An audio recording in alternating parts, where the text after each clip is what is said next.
Hi லுக்கிட்டீஸ், இன்னைக்கு இது வந்து தேர்ட் வீடியோ. ஸோ டேயோட எஃப்எஃப்னா ரக்டு ஹஸ்பண்ட் எபிசோட் 51 தான் பார்க்க போகிறோம். So it's must imagine yourself. Okay, வாங்க நம்ம வீடியோக்குள்ளே போகலாம். லாஸ்ட்டாக எத்தனை முடிச்சிருந்தோம் அப்படின்னா, ராகவை சந்திச்சு இந்த கேஸில் வாதாடக்கூடாது அப்படின்னு ஒரு முறை பேசி பார்க்கட்டுமா அப்படின்னு மயூரி கேட்டதுக்கு கன்னத்தில் ஒன்று பல்லாறு கொடுத்துட்டான். வழி கன்னத்தில் இருந்தாலும் காட்டிக்காம அவன் நிற்க, என்னடி சொல்ல வர? என்னால் என் குடும்பத்தை வெளியே எடுக்க முடியாது, அதனால் ராகவ திசை திருப்ப உன்னை அனுப்பி வைக்க சொல்கிறியா? போயும் என் பொண்டாட்டியை வெளியில் கொண்டு வர்றதுக்கு உன்னை அவனுக்கு கூட்டி கொடுக்க சொல்கிறியா? அப்படி ஒரு வேலை பார்க்குறதுக்கு இங்கேயே ஒரு முளை கயிற்றுல தொங்கி செத்து போகலாம். அடிச்சேனா அவ்வளோதான், ஒழுங்கு மரியாதை வெளியே போ அப்படின்னு சத்தம் போட கண்கள்ல இருந்து ஒரு சில கண்ணீர் துளி அவளை மீறி கட்டுப்பாட்டை இழந்து வெளியே வந்தாலும், சார் ப்ளீஸ், நான் சொல்கிறத ஒரு முறை கேளுங்க. நான் உங்களுக்காக மட்டும் இல்லை, லக்ஷ்மி மேடத்துக்காகவும் சேர்த்து தான் சொல்கிறேன். இன்றைக்கி மத்தியானம் நான் வீட்டுக்கு போனப்போ லக்ஷ்மி மேடம் தனியாக உட்காந்து நொய்யனை நினச்சி அழுதுட்டு இருந்தாங்க. நேத்திக்கும் அவங்களுக்கு உடம்பு முடியாமல் ஹாஸ்பிட்டலுக்கு போக காரணமே அவங்க அழுக தான். உங்களை மாதிரி லக்ஷ்மி மேடத்தால் அவங்க கஷ்டத்தை உள்ளுக்குள்ளே குமிச்சு வைக்க முடியாமல் அழுது அவங்களே கஷ்டப்படுத்துகிறாங்க. அவங்களுக்காகவாச்சும் ப்ளீஸ் சார், ஒரு முறை பெர்மிஷன் தாங்க. நான் போய் ராகவை பார்த்து பேசுகிறேன். நான் ஒன்றும் இப்போ அவன் மேலே லவ்ல இல்லை, ஜஸ்ட் ஒரு ப்ரொஃபஷ்னலிஸ்ட்டாக மட்டும் போய் பார்த்து பேச ஆசைப்பட்றேன் சார், ப்ளீஸ் சார் அப்படின்னு அவள் கெஞ்சி கேட்க, இன்னொரு முறையும் அவள் கண்ணத்தில் பலார்னு ஒன்று கொடுக்குறான். போய் ராகவுக்கு ஃபோன் பண்ணி இன்றைக்கி நைட் ரெஸ்டாரண்ட்டில் நானும் ராகவும் மீட் பண்ணுற மாதிரி ஒரு மீட்டிங் ஏற்பாடு பண்ணு அப்படின்னு சொல்லவும் இங்கே மயூருடைய கை கால்கள் நடுங்கிருச்சு. டேக்கு இருக்கிற கோவத்தில் ராகவை கொலை செய்ய கூட தனியாக வர வைக்கலாம் அப்படிங்கிற மாதிரி நடுங்கினவ பயந்து போய் அவன் முகத்தை பார்க்க, நீ எதுக்கு பயப்படுறன்னு தெரியும், கவலைப்படாத, அவனை இப்போ கொல்ல மாட்டான். என்னை அவன் கஷ்டப்படுத்தினது எல்லாத்துக்கும் சேர்த்து உனக்கும் ஆரிக்கும் நடக்கிற கல்யாணத்தை பார்த்து அவன் புழுவாக துட்டிப்பான். அதுவே எனக்கு போதும். இன்றைக்கி நைட் மீட்டிங்க்கு ஏற்பாடு பண்ணு, இப்போ என் கேபின்லேருந்து வெளியே போ அப்படின்னுட்டே சொல்லிட்டான். மயூரி உண்மையில் பயந்து சத்தே போயிட்டா அப்படிங்கிற நிலமையில தான் கேபினை விட்டு வெளியில் வரா. அவர் ராகவை யாருக்கும் தெரியாமல் ரகசியமாக சந்திச்சு அவன் காலில் விழுந்து இந்த கேஸ்லேருந்து விலக சொல்லலாம் அப்படின்னு அவன் நினச்சிக்கிட்டு இருந்தா. ஆனால் எப்பயாவது அதை கண்டுபிடிச்சா நிச்சயம் அதுக்கான தண்டனை ராகவுக்கு தான் கிடைக்கும். அதனால் ஒரு முறை கிட்ட பேசி அனுமதி வாங்கிட்டு ராகவை சந்திச்சு அவன் காலில் விழுக்கலாம் அப்படின்னு அவன் நினச்சிட்டு இருக்கா. ஆனால் நடக்கிறதுலாம் தலைகீழாக இருக்குது. அவனை கொலை செய்ய மாட்டான், ஆனால் நிச்சயம் 2 பேத்துக்கும் இடையில இருக்கிற பிரச்சனை இன்னும் பெருசாகும் அப்படின்னு பயம்தான் மயூரியை வாட்டி வதைக்குது. ஆனாலும் வேறு வழி இல்லாமல் ராகவோட அசிஸ்டண்ட் ஒருத்தனுக்கு ஃபோன் பண்ணி மீட்டிங் பற்றின தகவலை கொடுத்து கடைசியில் அந்த மீட்டிங்கை கன்ஃபார்ம் பண்ணிட்டா. கேபினில் இருக்கிற கையில் இருக்கிற மொபைலில் வீட்டில் இருக்கிற எல்லா சிசிடிவி கேமராவை தான் மாறி மாறி பார்க்குறான். நீங்கள் அந்த வீட்டுக்கு வந்ததுக்கப்புறம் உங்கள் முன்னாடி உங்களை ரசித்தானோ இல்லையோ, ஆனால் அந்த கேமராவில் நீங்கள் செய்கிற எல்லா செயலையும் பார்த்துக்கிட்டு தான் இருந்தான். ஆஃபீஸில் கோடி அழகில் மாடர்ன் தேவதைகள், பணக்கார பொண்ணுங்க அப்படின்னு சொல்லி எக்கச்சக்க பேர் இருந்தாலும் அவனோட கண்கள் தெரியல மனைவியை தான் ரசிக்குது. ஏனோ அவனுக்கு அவளை தாண்டி வேறு யாரையும் பார்க்கணும் ரசிக்கணும் அப்படின்னு துளியும் விருப்பமே இல்லை. மற்ற ஆண்கள் பார்க்குற பொண்ணுங்களெல்லாம் சைட் அடிப்பாங்க, ஆனால் அந்த பழக்கம் கூட இல்லை. அவன் சைட் அடிக்கிற பொண்ணு அப்படின்னா அதுவும் நீங்கள் தான். அதுபோல் இன்றைக்கும் நீங்கள் ஏதாவது ஒரு திரையில் தெரிய மாட்டிங்களா அப்படின்னு ஏக்கமாக தான் பார்க்குறான். கடைசியாக மொபைலில் அன்றைக்கி பீச்சில் மடியில் தூங்கிட்டு இருந்தவங்கள உங்களுக்கே தெரியாமல் எடுத்த ஒரு செல்ஃபி புகைப்படத்தில் பார்த்தவனுக்கு ஒரு நாளும் இல்லாமல் ஆஃபீஸில் கூட தனிமை அவனை வாட்டி எடுக்குது. ஏண்டி என்னை இவ்வளோ வெறுக்கிற? உன்னால் என் ஜென்ம விரோதியெல்லாம் பார்க்க வேண்டிய நிலைமை ஆயிடுச்சு அப்படின்னு புலம்பிக்கிட்டவன் ஒரு வேலையை கூட செய்யாமல் கேபின்லேயே முடங்கிட்டான். இப்படியே டைம் ஸ்கிப் ஆகுது. இரவு நேரத்தில் அந்த கடற்கரை மணல் பக்கத்தில் இருந்த பீச் ரெஸ்டாரண்ட்டில் மீட்டிங்க்கான ஏற்பாடு செய்யப்பட்டிருக்க காரில் மயூரி, மேனேஜர் அப்படின்னு 3 பேரும் வந்து இறங்குறாங்க. பெரிய ரெஸ்டாரண்ட்லாம் இல்லை, ரொம்பவே சின்ன ரெஸ்டாரண்ட் தான். ஆனால் ரொம்பவே சேஃபான ரெஸ்டாரண்ட் அப்படிங்கிறதுனால தான் இந்த ரெஸ்டாரண்ட்டை ஏற்பாடு செஞ்சுருக்க. அங்கே வந்து இறங்கின அடுத்த நொடி டேயோட மனசு மொத்தமாக ஒரு மாதிரி ஆயிடுச்சு. ஏன்னா ரெஸ்டாரண்ட்க்கு முன்னாடி தான் கடல் இருக்குது. இன்னும் கடலை பார்த்தாலே அன்றைக்கி உங்கள் கூட செலவிட்ட நேரங்கள் தான் கண் முன்னாடி வந்து போகுது. அன்றைக்கி இது போன்ற கடலில் விளையாடும்போது என்கிட்ட இது மாதிரி எப்பவும் பாசமாக நடந்துப்பீங்களா அப்படின்னு குழந்த மாதிரி நீங்கள் கேட்ட அந்த ஒரு விஷயம் அவனோட மனசை குத்துது. ஒரு வேளை அன்றைக்கி நைட் அந்த சாதாரண அட்மிஷன் ஃபார்மை தூக்கி வீசிட்டு உங்ககிட்ட சாதாரணமாக நடந்திருந்தா கூட இன்றைக்கி நீங்கள் அவன் கூட இருந்திருப்பீங்க. எப்படியும் அந்த அட்மிஷன் ஃபார்மை நீங்கள் காலேஜுக்கு போட்டாலும் டேயோட அனுமதி இல்லாமல் உங்களால் வீட்டை விட்டு வெளியே போக முடியாது அப்படின்னு அவன் யோசிக்க தவறிட்டான். அப்போது அவன் மனசு இருந்த போக்கில் நீங்கள் அவனுக்கு எதிராக சுயமாக இருக்க பார்க்குறீங்க அப்படின்னு மட்டும்தான் அவன் மனசும் சுனிலோட வார்த்தையும் அவனை தூண்டி விட்டதால தான் அன்றைக்கி உங்களை அத்தனை வேதனைப்படுத்தி 15 நாட்களாக உங்களை விட்டு விலகி இருக்க வேண்டிய சூழ்நிலையில் தள்ளப்பட்டிருக்கான். இதெல்லாம் மொத்தமாக ஒரு குற்ற உணர்ச்சியாக அவனை தாக்க, I don't like this restaurant. வேற எங்கேயாவது மீட்டிங் ஃபிக்ஸ் பண்ணுங்க அப்படின்னு டேக் கோவப்பட மயூரியும் மேனேஜரும் எதுவும் புரியாமல் ஒருத்தர் முகத்தை மற்றவங்க பார்க்க, பாஸ் என்ன பாஸ் திடீர்னு மீட்டிங்கை வேற எங்கேயோ சேஞ்ச் பண்ண சொல்கிறீங்க? ஆக்சுவலி உங்ககிட்ட கேட்டு தானே இந்த இடத்த ஏற்பாடு பண்ணோம் அப்படின்னு மேனேஜர் டே அடிச்சிருவானோ அப்படிங்கிற பயத்தில் தான் கேட்குறான். பட்டார்னு மேனேஜரை சட்ட கலரை பிடிச்சு இழுத்துவேன். உங்ககிட்ட வேற இடத்துல மீட்டிங்கை ஏற்பாடு பண்ண சொன்னேன், டூ இட் ஃபாஸ்ட் அப்படின்னு டே மிரட்டிட்டு இருக்கும்போதே தான் அங்கே ஜாகுவர் காரில் வந்து இறங்குறான் ராகவ். வாசல்ல 3 பேருமே நின்றுட்டு இருக்கா. அவங்க 3 பேரையும் பார்க்காத மாதிரி ரெஸ்டாரண்ட்குள்ள நுழைஞ்சவன் அங்கே இருக்கிற பீச் மணல்ல இருந்த ஒரு காலி டேபிளில் உட்காந்துட்டான். இதுக்கு மேலே மீட்டிங்கை வேற எங்கேயும் மாற்ற முடியாது அப்படிங்கிற நிலமையில தான் பின்தலையில் அழுத்தி கையை பிடிச்சி கோதுனவன் வேற வழி இல்லாமல் 2 பேரும் உள்ளே போய் எங்கேயாவது உட்காந்து தொலைங்க அப்படின்னு சொல்லிட்டு ராகவுக்கு எதிராக இருக்கிற இன்னொரு சேரில் உட்காந்துட்டான். டேய் அதே நேரத்தில் மயூரிக்கும் மேனேஜருக்கும் அந்த இடமே காலியாக இருக்க, எங்கே வேணாலும் போய் உட்காரலாம். ஆனால் 2 பேரும் அவங்க என்ன பேசுகிறாங்க அப்படிங்கிறத தெரிஞ்சுக்க வேணும் அப்படிங்கிறதுக்காகவே டேயும் ராகவும் உட்காந்துருக்கிற டேபிளுக்கு 2 டேபிள் தள்ளி போய் உட்காந்துக்கிட்டாங்க. பேச்சுவார்த்தைக்கு வந்த 2 பேருமே ஆளுக்கு ஒரு மொபைல் எடுத்துக்கிட்டு அதை நோண்டிக்கிட்டு இருக்கிறாங்களே தவிர பேசிக்கிற மாதிரியே இல்லை. என்னம்மா மயூரி, அண்ணன் தம்பி 2 பேரும் பேச தொடங்கினா எதிரில் இருக்கிற சூசைட் பண்ணி தான் சாகணும். ஆனால் இன்னைக்கு 2 பேருமே ஊமை மாதிரி இருக்காங்க. ஒரு வேளை பேச மாட்டாங்களோ? பேசாமல் நீ போய் ஏதாவது தொடங்கி விடு அப்படின்னு மேனேஜர் மயூரிக்கிட்ட சொல்ல, வாட், நீ கூத்து விட பார்க்குறீங்களா? அதெல்லாம் நடக்காது. உங்களுக்கு அவசரமாக இருந்தா டே சார்கிட்ட போய் வீட்டை என் பொண்டாட்டி தேடுறா, நீங்கள் சட்டு புட்டுன்னு பேச்சுவார்த்தையை முடிங்க.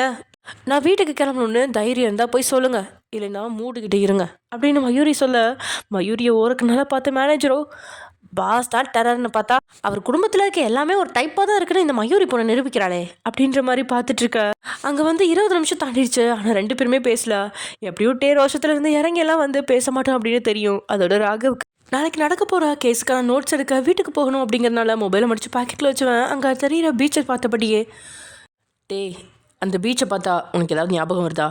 இதே மாதிரி ஒரு பீச்சில் வச்சு தானே ஒரு கல்லை எடுத்து என் மண்டையில் அடித்து நொறுக்கி போட்டேன், ஞாபகம் இருக்கா?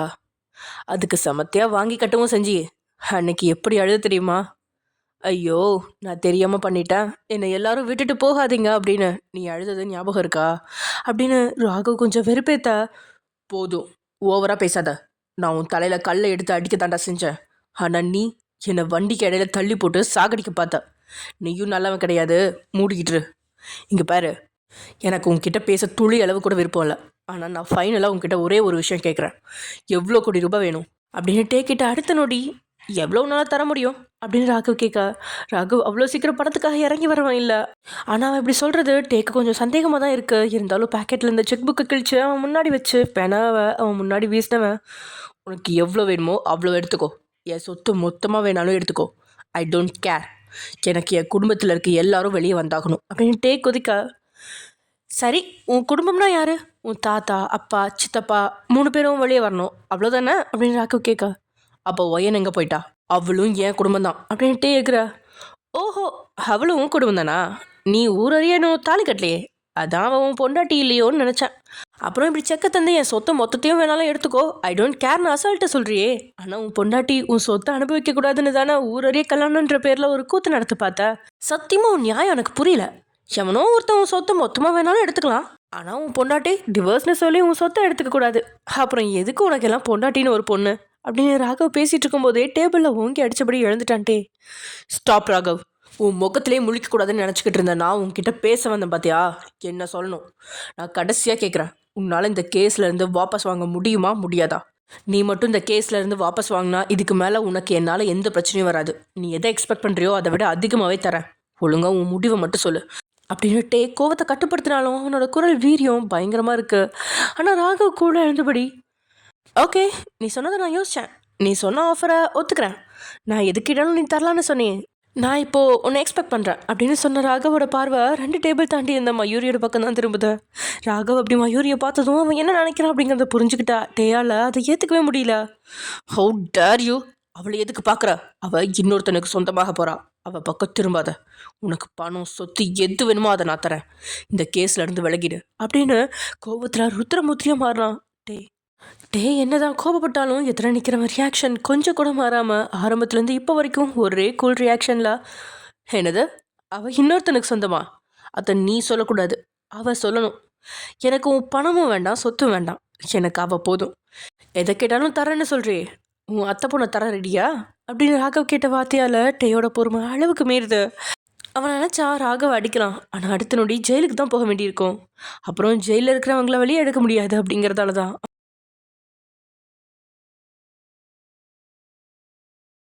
அவன் முன்னாடி இருக்கிற செக்கை கிழிச்சு தூக்கி ராகவோட முகத்திலே வீசிட்டு அங்கேருந்து டே கிளம்பிட்டான். அவனுக்கு பின்னாடி இருந்து மேனேஜரும் மயூரையும் கிளம்ப, போடி அவன் பின்னாடியே போ, அவன் தானே உன்னோட கடவுள், உனக்கு சுயமாக யோசிக்கிற புத்தியே இல்லையா, உனக்கு என்ன வேணும்னு அவன் முடிவெடுக்கிறான், நீ அவன் சொல்கிறதுக்கு ஆமா சாமின்னு தலையாடுற, அப்புறம் எதுக்குடி காதல்ன்ற பேரில் என்ன ஏமாத்துறேன், இப்போ கூட உன் மனசில் நான் இல்லைன்னு தைரியமாக என் முன்னாடி சொல்லிட்டு போடி, இதுக்கு மேலே உன் பக்கம் கூட நான் திரும்பி பார்க்க மாட்டேன் அப்படின்னு மயூரியை பார்த்து ராகவ் போட்ட சத்தத்தில் மயூரி அதிர்ச்சியோட நின்று ராகவை திரும்பி பார்க்குறா. ராகவை பிடிக்கல அப்படின்னு ஒரு வார்த்தை அவள் வாயிலேருந்து வர்றதும் அவள் செத்து போகிறதும் ஒன்று தான் அப்படின்னு அவன் மனசுக்கு தெரியும். அப்படிங்கிறனால அவள் துடிதுடிச்சு நிற்கும்போது டே காருக்குள்ளே இருந்து ஹார்ன் அடிக்கிறான். மனசெல்லாம் ராகவ் பக்கம் இருந்தாலும் கால்கள் டே மேலே இருந்த பயத்தால் அவனை நோக்கி தான் போகுது. காருக்குள்ளே நொடி பொழுதுல மயூரியும் ஏறிக்க வாகனங்கிறது கிளம்புது. ராகவ் மேலே இருக்கிற மொத்த கோபத்தையும் சேர்த்து காரோட வேகத்தில் காட்டுறான். ஒரு சில இடங்களில் கார் ஆக்சிடென்ட் ஆகிற லெவலுக்கு போயிடுச்சு. ஏதோ நூலில் உயிர் தப்பிச்ச மாதிரி தான் காரை ஓட்டிக்கிட்டு இருக்கா. ஆனால் உள்ளே இருக்கிற மேனேஜருக்கும் மயூரிக்கும் தான் உயிரே இல்லை.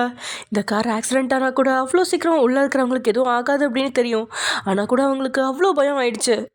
ஏதோ கண்ணு தெரியாதவன் காரை ஓட்டிகிட்டு போகிற மாதிரி காரை ஓட்டிக்கிட்டு இருக்கிறவன் அடுத்த 10வது நிமிஷத்தில் மயூரி தங்கியிருக்கிற அப்பார்ட்மெண்ட்டுக்கு முன்னாடி காரை கொண்டு வந்து நிறுத்துறான். கீழே மயூரி அப்படின்னு சொல்ல மயூரியும் வேறு வழி இல்லாமல் அவள் அப்பார்ட்மெண்ட்டுக்கு போக ஆரம்பிச்சாரா இறங்கி. அவள் வீட்டுக்குள்ளே போய் அப்பார்ட்மெண்ட் கதவை மூடுற வரைக்கும் அங்கே நின்றுட்டு இருந்துட்டே அடுத்த ரவுண்டு காரை ஸ்டார்ட் செய்யும்போது மின்னல் வேகத்தில் கார்லேருந்து கீழே இறங்குறான் மேனேஜர்.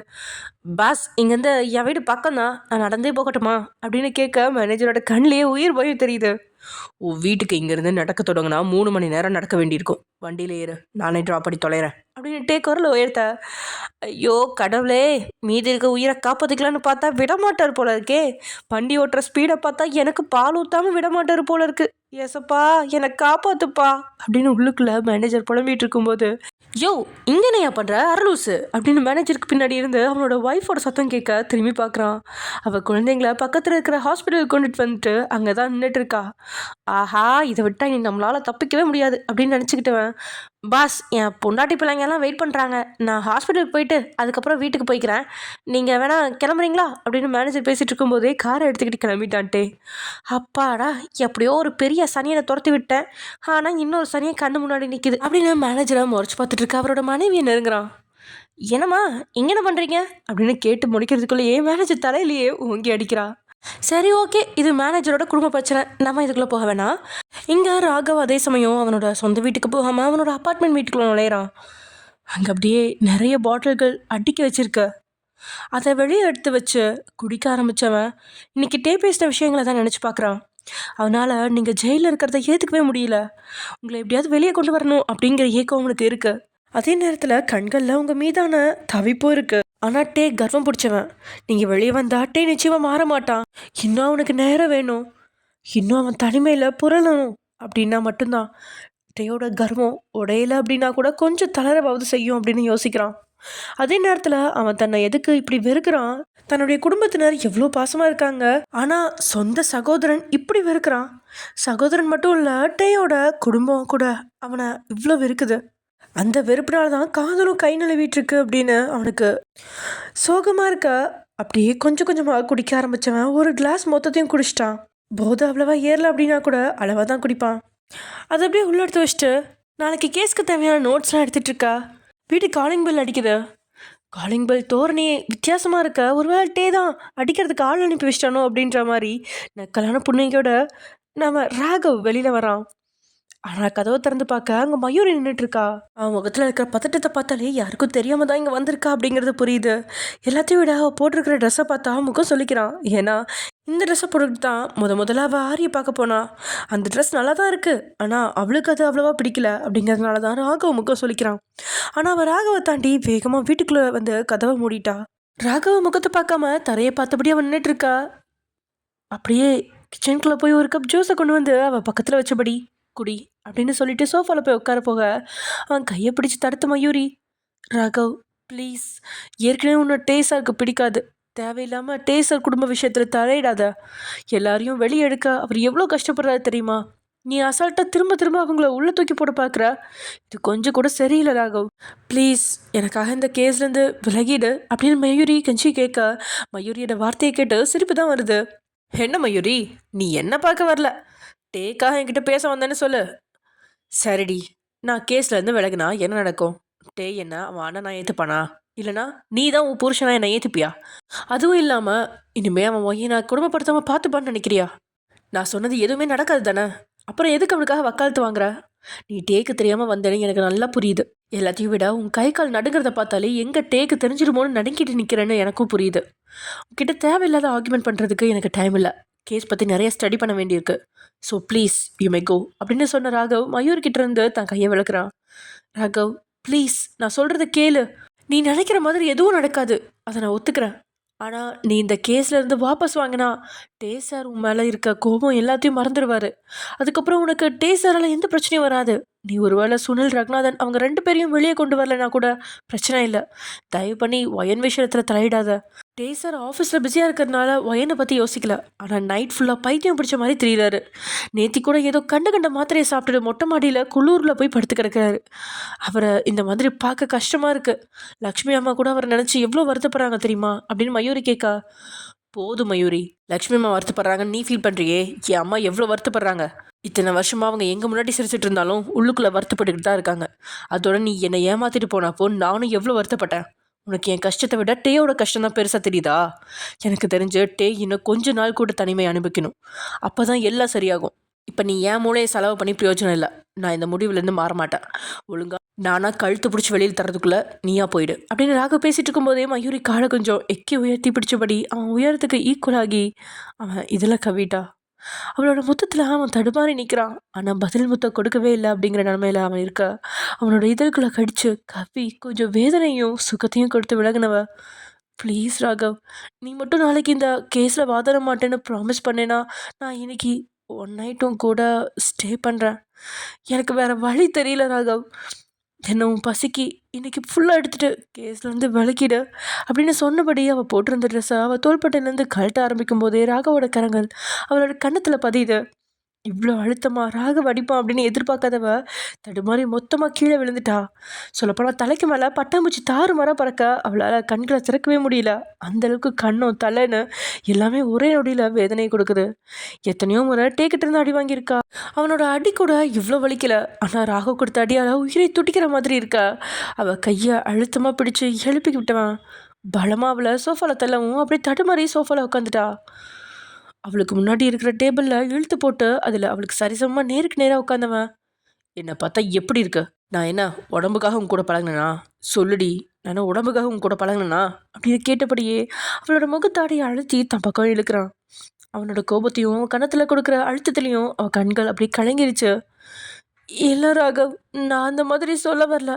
நான் எந்த மாதிரி என்ன சொல்ல வரேன்னா அப்படின்னு எப்படி சொல்கிறதுன்னு தெரியாமல் வார்த்தையை இழுக்க இன்னும் ஒரு முறை கணத்தில் பலார்னு கொடுத்துட்டான்.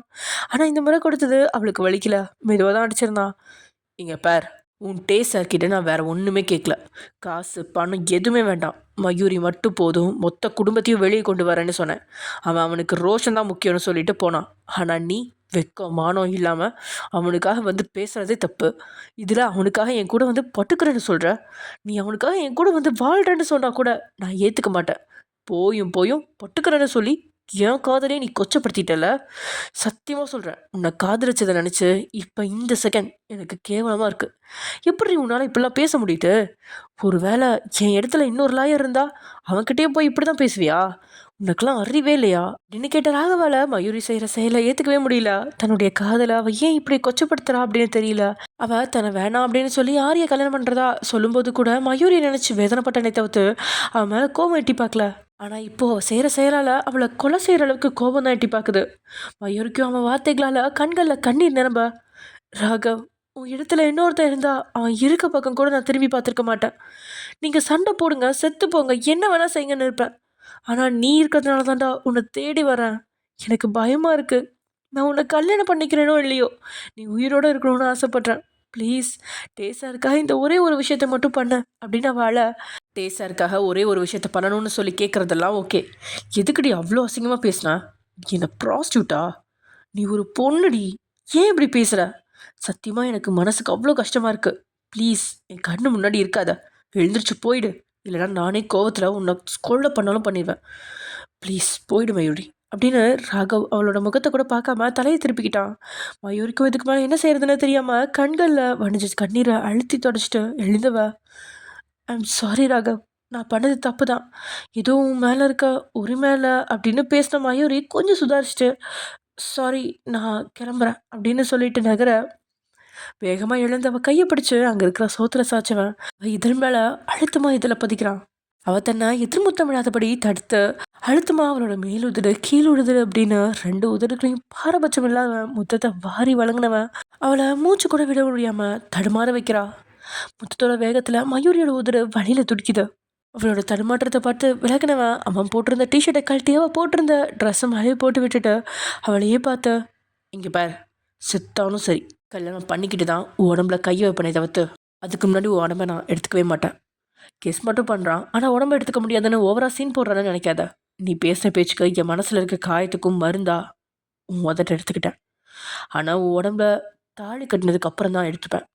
இப்போவும் எனக்கு நம்பிக்கை இருக்குது, நான் தான் உன்னை கல்யாணம் பண்ணிப்பேன். யாருக்கும் உன்னை விட்டு கொடுக்க மாட்டேன். அப்புறம் ஃபைனலாக ஒன்று சொல்லிக்கிறேன், இந்த ட்ரெஸ் நல்லா தான் இருக்குது, ஆனால் உனக்கு இந்த ட்ரெஸ் பிடிக்கலன்னு நல்லாவே தெரியுது. பிடிக்காத உன்னை போடுறத விட பிடிச்சதை போடு, அப்போ தான் பார்க்க ரொம்ப அழகாக இருப்பேன் அப்படின்னு ராகவ் சொன்ன வார்த்தையால் ஒரு நொடி ஜிமினோட ஞாபகம் தான் வந்து போகுது. பிடிக்காத ஆரியை கல்யாணம் பண்ணிக்கிறத விட பிடிச்ச ராகவை கல்யாணம் பண்ணிக்கோ அப்படின்னு ஜிமின் சொன்ன வார்த்தை கண்ணு முன்னாடி வந்து போக கண்களில் மறுபடியும் கண்ணீர் துளி விட எக்கான கொண்டு அவன் முன்னாடியே வாய் விட்டு அழக்கூடாது அப்படிங்கிறதுக்காகவே அந்த வீட்டை விட்டு வெளியே போயிட்டா. எதுவும் பேசாமல் அப்பார்ட்மெண்ட் கதவை மூடிட்டு சேரில் வந்து உட்காந்தவன் மயூரி பண்ண செயல்களை தான் நினச்சி பார்க்குறான். எதுக்கு டேன்னு டே மேலே பயத்தை மட்டும் இல்லாமல் பாசத்தையும் சேர்த்து காட்டுறா. அத்தனைக்கும் அவன் எல்லா விஷயத்துலையும் கோமா தானே நடந்துக்கிறான். எதுக்கு அவன் மேலே இத்தனை பாசம் அப்படின்னு புரியல. டேக்காக உடலை தார வாக்க கூட அவள் தயாராக இருக்கிற போது அந்த செயலை அவனால் ஏற்றுக்கவே முடியல. தன்னோட வாழ்க்கை எந்த பக்கம் போகுது அப்படின்னு தெரியாமல் ராகவ் அதுக்கு மேலே எந்த வேலையும் செய்ய முடியாமல் அப்படியே உட்காந்துருக்கான். ராகவ் அப்பார்ட்மெண்ட்லேருந்து வெளியே வந்த மயூரி அப்படியே மறுபடியும் ஒரு ஆட்டோவை பிடிச்சு அவளோட அப்பார்ட்மெண்ட்டுக்கு வந்து சேர அப்பார்ட்மெண்ட்டில் இருக்க லைட்ஸ் ஆன் பண்ணோன்னே அப்படியே பயத்தில் பதறி சத்தமே போட்டா. ஏன்னா மயூரியோட வீட்டுக்குள்ளே தான் தலைக்கு மேலே பத்து எரியிற கோபத்தோட கண்கள் சிவக்க உட்காந்துருக்கான். ஐயோ கடவுளே, இவர் இங்கே என்ன பண்ணுறாரு? பேசாமல் வீட்டை விட்டு ஓடிடுவாமா அப்படின்னு யோசிச்ச மயூரிக்கு எப்படி வீட்டுக்குள்ளே வந்தான் அப்படின்னே புரியல. வீட்டு பாஸ்வேர்ட் கூட மயூரியை தாண்டி யாருக்குமே தெரியாது அப்படிங்கிற நிலமையில தடிமாறினவளுக்கு பக்கத்தில் போக கூட பயமாயிடுச்சு. எங்கடி போன அப்படின்னு கையில் இருக்கிற மொபைலை பார்த்தபடியே கேட்க அவன் மொபைலை பிடிச்சிருக்கு அழுத்தத்துலேயே கோவம் எவ்வளோ இருக்குது அப்படின்னு மயூரிக்கு புரிய உண்மை தெரிஞ்சிருக்குமா இல்லை தெரிஞ்சுக்கிறதுக்காக கேட்குறானா அப்படின்னு புரியாம, இல்லை சார் திடீர்னு தலைவலியாக இருந்துச்சு அப்படின்னு பேசிகிட்டு இருக்கும்போதே கையில் இந்த மொபைலை தூக்கி வீசினான். அது பழமாக மயூரியோட கால் தொடையில் பட்டு உடஞ்சி விட வழியில் கீழே விழுந்துட்டா மயூரி. இருந்தாலும் டேக்கு முன்னாடி அழுதாலோ கீழே விழுந்தாலோ பிரச்சனை அப்படிங்கிறதுனால உடனே எழுந்துட்டா. அவள் எழுந்த வேகத்தில் டேயும் எழுந்து அவள் பக்கத்தில் வந்தவன், என்னை பார்த்தா உனக்கு எப்படி இருக்கு? நீ என்ன வாழ்க்கை பிச்சை போடுறியா? நான் உன்கிட்ட ராகவை பார்க்க போக சொன்னனா? எனக்காக அவன்கிட்ட பேச சொன்னனா? எதுக்கிட்டே அவனை பார்க்க போனேன் அப்படின்ட்டு கத்த மயூரிக்கு பயத்திலே தொண்டை நாக்கு எல்லாமே ஒரே நேரத்தில் வறண்டு போய் குரல் கூட செத்து போயிடுச்சு. ராகவை பார்க்கக்கூடாது அப்படின்னு அழுத்தமாக சொன்னாலும் அவசரப்பட்டு போயிட்டா. I am really sorry sir அப்படின்னு பேசும்போதே தாறுமாற 4 அடி கணத்திலே கொடுக்குறான். இத்தனை அடியை வாங்கியும் கீழே மட்டும் விழாமல் எப்படி தடுமாற நின்றுக்கிட்டா. அவன்கிட்ட போய் என்ன பேசின? கேஸில் வாதாடாமல் விலகிரு ராகவ், அப்போ தான் நான் உன்னை கல்யாணம் பண்ணிப்பேன். இந்த கல்யாணத்துக்கு சம்மதிப்பான்னு அவன்கிட்ட பேரம் பேச போனியா? சொல்லுடி, அவன்கிட்ட பேரம் பேச போனியா அப்படின்னு கேட்கா. இல்லை அப்படின்னு தலையாட்டினபடியே மயூரி அப்படி கண்ணீர் வடிச்சுக்கிட்டே இருக்கா. அப்படின்னா என்ன பேச போனேன்? கேஸ்லேருந்து விலகு, உன் கூட படுக்கிறேன்னு சொல்லி பேரம் பேச போனியா அப்படின்னு கிட்ட வார்த்தையால் அதிர்ச்சி அடைஞ்சு அவன் முகத்தை பார்க்குறா. எப்படி சரியாக கேட்குறான் அப்படிங்கிற மாதிரி அவள் அதிர்ச்சியில் மிதக்கிறா. அவளோட அதிர்ச்சியை வச்சு மயூரி இப்படிலாம் ராகவ் கிட்ட பேசினாளா அப்படின்ட்டு அதிர்ச்சியும் கோபமும் ஒரே நேரத்தில் வருது. சத்தியமாக அவன் டென்ஷனெல்லாம் கேட்டான். ஆனால் உண்மையில் மயூரி இப்படி கேட்டிருப்பா அப்படின்னு அவனால் ஏற்றுக்கவே முடியல. அவளை விட்டு விலகினவன் மேலோட்டமாக அவளை பார்த்தபடி அவள் போட்டிருந்த டிஷர்ட்டை வேகமாக கழட்டி வீசினவன் அவள் போட்டிருந்த ட்ரெஸ் தாண்டி தெரியற அவளோட உடலை தான் ஒரு நொடி மேலோட்டமாக நோட்டமிடுறான். உடலில் ராகவோட கையடையாளம் இல்லை அப்படிங்கிறத வச்சு தான் எந்த தவறும் நடக்கலை அப்படிங்கிறத புரிஞ்சுக்கிட்டான். ஆனால் ஒரு கணத்தில் இருக்க ராகவோட கையடையாளத்தை அவன்கிட்ட இருந்து வாங்கின அடியும் அவள் உதட்டில் இருக்கிற சிகப்பு நிறம் அவளுக்கு கிடைச்ச முத்தத்தையும் சொல்லாமல் சொல்ல, அவ்வளோதான், இதுக்கு மேலே மயூரிக்கிட்ட பேச்சே இல்லை அப்படிங்கிற மாதிரி இன்னைக்கு அவள் சொத்தானும் பரவாயில்ல, எப்படி ஒரு ஆக்கிட்ட போய் அவளால் இப்படிலாம் பேச முடிஞ்சுச்சு அப்படிங்கிற கோவத்தில் இடுப்பில் இருக்க பெல்ட்டை கழட்டவன் தாறுமாறாக அடிச்சிட்டான். அவன் அடித்த அடியில் சில நொடி தாக்கு பிடிச்சிட்டா. அளவும் இல்லை, ஆனால் சில செகண்ட்ஸ்க்கு அவளால் முடியல. அப்படியே கீழே விழுந்து கண்ணீர் வடித்து அழுதுட்ருக்கா. தனக்காக அவள் இப்படியெல்லாம் செஞ்சிருக்க கூடாது, இன்னொரு முறை அவள் இப்படிலாம் யோசிக்கவும் கூடாது அப்படிங்கிற அளவுக்கு தான் கையில் இருக்கிற பெல்ட்டே உடையிற அளவுக்கு அடித்து துவச்சி காய போட்டுட்டு மயூரியை மயங்க வச்சிட்டான். வெளியில் இருக்கிற பாடி கார்டுகளை வர வச்சு அவளை பக்கத்தில் இருக்கிற ஹாஸ்பிட்டல் கொண்டு போக சொல்லி ஏற்பாடு பண்ணிட்டான். இங்கே பாரு, மயூரி பார்க்க அவள் அம்மா அப்பா என் குடும்பத்தில் இருக்கிறவங்க மட்டும்தான் வரணும், வேறு யாரையும் மயூரி பார்க்க அலோவ் பண்ணக்கூடாது அப்படின்னு இன்டெரக்டாக சொல்லிட்டான். அவங்க போனதுக்கப்புறம் அப்படியே கதவுலையே கையை தாறுமாறாக குத்துறான்ட்டே. அவன் குத்துற வேகத்தில் கையெலும்பி உடையிறோம் அப்படிங்கிற அளவுக்கு ரத்தம் வடியுது. இருந்தாலும் குத்தி குத்தி இன்னும் காயப்படுத்திக்கிறான். மயூரி அடித்தது தவறு அப்படின்னு அவனுக்கு நல்லா தெரியும். தப்பு செஞ்ச பொண்ணுங்களுக்கு அவன் தர அதிகபட்ச தண்டனை கணத்தில் அடிப்பது மட்டும்தான். ஆனால் ஆண்களெல்லாம் அடித்து விளாசி எடுத்துருவான். இன்றைக்கி தான் முதல்ல மயூரியை இவ்வளோ கொடூரமாக அடிச்சிருக்கான் அப்படின்னு வேதனை உண்டு. ஏன்னோ அவனோட எண்ணத்தோட படி இன்னைக்கு மட்டும் ராகவோட இடத்துல இன்னொருத்தர் இருந்து ஏதாவது ஒரு தப்பு நடந்துருந்துச்சுன்னா தன்னால் மயூரோட வாழ்க்கை பாழாயிருக்குமே அப்படிங்கிற கோபத்தில் தான் இவ்வளோ அடி அடிச்சிருக்கான். அதோட அவன் செஞ்ச தவறுக்கு அவனே அதே பதிகாரத்தை தேடுற மாதிரி கையை காயப்படுத்தி ரத்த தாறுமாறாக வடைஞ்சாலும் அதை கண்டுக்காம முடிஞ்ச அளவுக்கு காயத்தை பெருசாகி விட்டு வீட்டுக்கு கிளம்புறான். இங்கே வீட்டுக்கு வர நைட்டு 11:30 ஆயும் லக்ஷ்மி தூங்காம டேக்காக தான் காத்துட்ருக்கா. டே உள்ள நுழைஞ்சதும் அப்படியே அவன் கேஷுவலா, லக்ஷ்மிம்மா இன்னும் நீங்கள் தூங்கலையா அப்படின்னு கேட்க, இல்லைப்பா நீ வர்றதுக்காக தான் வெயிட் பண்ணிகிட்டு இருக்கேன் அப்படின்னு பார்த்துட்டு இருக்கும்போதே அந்த கையை பார்த்துட்றா. டே என்னப்பா அது இவ்வளோ அர்த்தம் அப்படின்னு பதற, ஒன்றும் இல்லைம்மா, சும்மா இடிச்சிட்டேன் அப்படின்னு சொல்லிட்டு சாதாரணமாக சொல்ல, உடனே லக்ஷ்மி அவளோட குடும்ப டாக்டர், அதான் எப்பயும் வருவாங்களே உங்களுக்கு ட்ரீட்மெண்ட் பார்க்க, அந்த டாக்டரை கூப்பிட்டுட்டா. அவங்களும் வீட்டுக்கு வந்துட்டாங்க. டேயோட கையில் இருக்கிறத பார்த்தா அப்படியே என்ன சொல்கிறது, லைட்டாக இடித்த மாதிரி தெரியல, கையில் இருக்க சதையெல்லாம் வெளியே தெரிய எலும்பே வெளியில் தெரியுது. அந்தளவுக்கு அவன் குத்துன்னு குத்திருக்கான். அவனுக்கு அப்படியே கட்டு போட்டுவிட்டு லக்ஷ்மி கிட்ட, எனக்கு ஒரு டீ கொடுக்குறீங்களா அப்படின்னு கேட்க, அவங்களும் சரி ஓகே நான் கொண்டு தரேன் அப்படின்னு சொல்லிட்டு அங்கேருந்து கிளம்ப, அந்த டாக்டர் இதுதான் சந்தர்ப்பம், உங்களோட மனநிலைமையை டேக்கிட்ட சொல்லி தான் ஆகணும் அப்படின்னு சொல்லி டேக்கிட்ட பேச ஆரம்பிக்கிறா. டே அந்த டாக்டர் பேசுகிறத கேட்பானா? அவனுக்கும் உங்களோட நிலைமை புரியுமா? இதை நெக்ஸ்ட் எபிசோடில் பார்க்கலாம். ஓகே ஃப்ரெண்ட்ஸ், பாய். நெக்ஸ்ட் எபிசோடில் பார்க்கலாம்.